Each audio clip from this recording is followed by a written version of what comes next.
Hello and welcome to Villa View. I'm Paul Bradley and I'm joined on the phone now by Aston Villa correspondent Matt Kendrick. Hi Matt. Hello mate. Well, we're both at the game, the Second City derby, which ended 1-1 on Sunday. But before we move on to that, let's talk transfers. We're aware now that Gerard Houllier is chasing a striker, we believe. Yeah, I think that's right. I mean, the manager's played that down in recent weeks. I think mainly not to alert too many clubs to that situation, so that they don't crank the price up. I think that publicly he's still saying that a striker's not a priority, but I think with John Carew kind of not really grabbing his chance to shine in the derby, despite him hitting the bar, and Villa still struggling to score goals. I think I work out that if you take MLSG out of the equation, that their three specialist strikers, Carew, Gabriel Bonlahor and Nathan Del Ponzo, have got 3 goals between them all season in all competitions. So it shows that they do need firepower.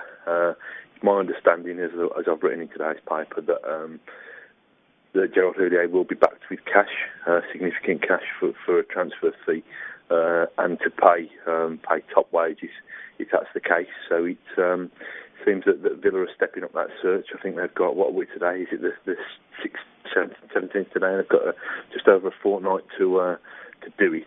But it should be interesting. It should be interesting to try and see what kind of targets they're identifying. But it seems, we were told at the back end of last week that the Karim Benzema rumour was a bit of a red herring. Yeah, I mean, Gerard Houllier knows him, obviously, with the French connection there.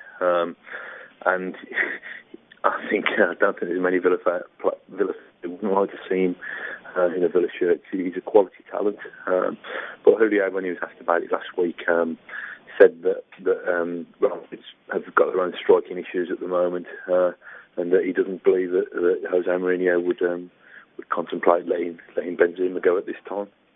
Okay, and moving on to Charlie Adam, Gary McAllister was asked about him in his post-match press conference on Sunday. What's the latest on him? This £2.5 million bid that Villa have made, obviously the £2.5 million one was rejected. It's still on the table, as far as I know. Villa are still waiting a formal rejection. I mean, it has been rejected. I think we can assume that, judging by the nonsense that Ian Holloway has been spouting in the last few days. I think it's fair to suggest that Blackpool want more than £3.5 million. Again, it's my understanding that Villa do intend to return with a bigger and better offer. Quite when that will be and what it will be, I'm not sure. I think kind of, not putting it on the back burner, but they're kind of prepared to play a waiting game and just see what vibes they get from Blackpool. Obviously getting fairly negative vibes from the Blackpool manager. I think Charlie Adam was asked about it after the West Brom game on Saturday, and he's been fairly non-committal, playing it down and kind of brushing off the speculation. But I suppose when you're contracted to a club, it's very difficult to talk about the prospect of a move to another club. But I think Villa may have another nibble and see whether they get anywhere. But that one's definitely kind of a work in progress. Well, after the game, we spoke to Gary McAllister, and here's what he had to say about Charlie Adam. I feel we've done everything very professionally. You know, we went right through the front door at Blackpool with our offer, and that's where I want to leave it. You know, that we've made a bid. We're very keen, but then, you know, I just leave it at that. We're working tirelessly to bring people that can affect both ends of the pitch.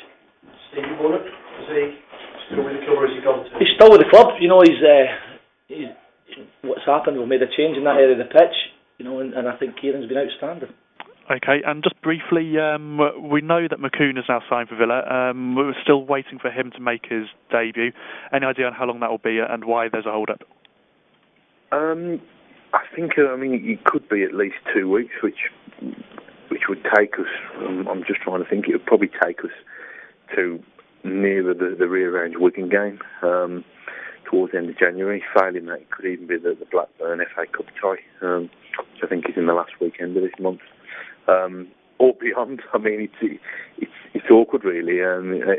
From what I'm told, it's just a complicated process to get all the kind of the work permit and the red tape sorted. I mean, I would have thought, rather naively it transpired, I'd have thought that football would have a way of kind of fast-tracking these things with the clout of the game. But apparently when it comes to things like that, there's still the same amount of forms to fill in and still the same amount of administration that's got to be completed. So managed to speak to McCoo briefly on Friday night. I was still at the training ground from the press conference that Gerard Houllier did earlier in the day, and he seemed like a nice fella. I mean, he didn't speak. He conducted his interview in French, so fortunately we had the aid of a translator. But from what he was saying, he can't wait to get started. He's excited about playing for Houllier. He's excited about being at a football club like Aston Villa, and he's excited about proving himself in the Premier League. So obviously, the sooner he gets the chance to do that, the better for everybody. Okay, and before you go, we can't let you go without talking about the draw at St Andrews on Sunday. Your verdict on the game? It was another close one, wasn't it? I don't think there's been much to choose between these teams in this fixture since the 5-1. I don't keep harking on about it, but other than that 5-1, they've been kind of very, very close affairs.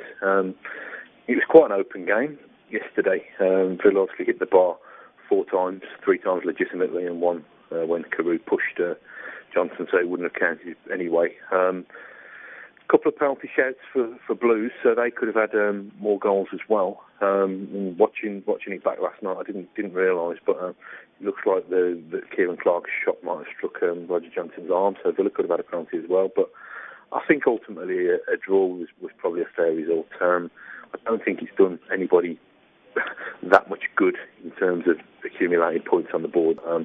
Gary McAllister was saying at the end that Villa climbing out the bottom 3, albeit by virtue of scoring more goals than Wigan. He said that could be a psychological boost.